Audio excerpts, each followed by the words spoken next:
Certains observateurs disent que c'est un faux coup d'État qui profite au camp Embalo, alors que l'opposant Fernando Diaz aurait été en tête des votes. Êtes-vous d'accord? C'est difficile d'être définitif à ce stade, mais ce qui est vrai, c'est que la Guinée-Bissau a connu des vrais coups d'État et aussi a connu des faux coups d'État. Et notamment qu'en 2023, le président Embalo avait profité d'un incident très mineur, l'avait qualifié de coup d'État et avait dissous l'Assemblée nationale, qui n'était pas à son goût, pour consolider son pouvoir sur un État qui a un régime mixte.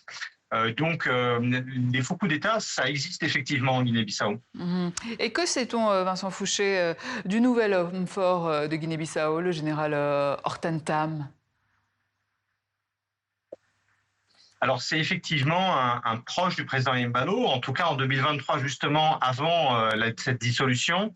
Le général Hortan Tam avait été congédié par le gouvernement, qui était un gouvernement hostile au président Embalo, et le président Embalo l'avait immédiatement nommé chef d'état-major particulier.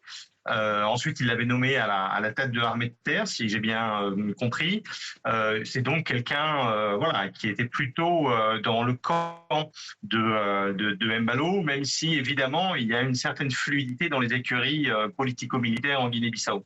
Alors aujourd'hui, quel avenir pour l'opposant Fernando Diaz, qui dit avoir remporté la présidentielle de dimanche?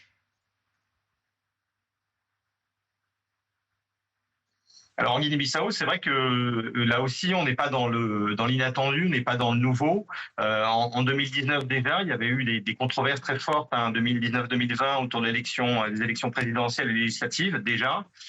Et au fond, le dernier coup avait été porté par les militaires, hein, qui avaient mis fin à la résistance institutionnelle que les députés du PIGC opposaient à ce qu'ils considéraient comme des manœuvres inconstitutionnelles de la part du régime Mbalo.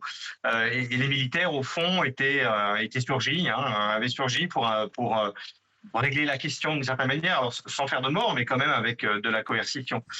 Et c'est vrai qu'en Guinée-Bissau, il est très difficile, quand on a contre soi l'armée, de résister et d'imposer sa volonté. Une des questions possibles, c'est si effectivement l'armée a raison et si effectivement il y avait des préparatifs de déstabilisation. Ça semble vouloir dire qu'il y a des tensions dans l'armée, et de fait, il y a quelques éléments qui indiquent qu'il y a eu des tensions dans l'armée ces derniers mois. Est-ce que une partie de l'armée peut avoir une vision différente de cette partie de l'armée qui a donné le coup d'État? Il faut quand même relever qu'il y a un certain nombre de responsables militaires les principaux responsables militaires, hein, ont été mis de côté, à commencer par le chef d'état-major général, semble-t-il, qui a été mis de côté. Donc voilà, il y a aussi une incertitude de ce point de vue-là. Alors on l'a entendu, hein, l'armée dit avoir agi car selon elle, il y avait un plan visant à déstabiliser le pays avec l'implication des barons nationaux de la drogue. Est-ce plausible, pardon?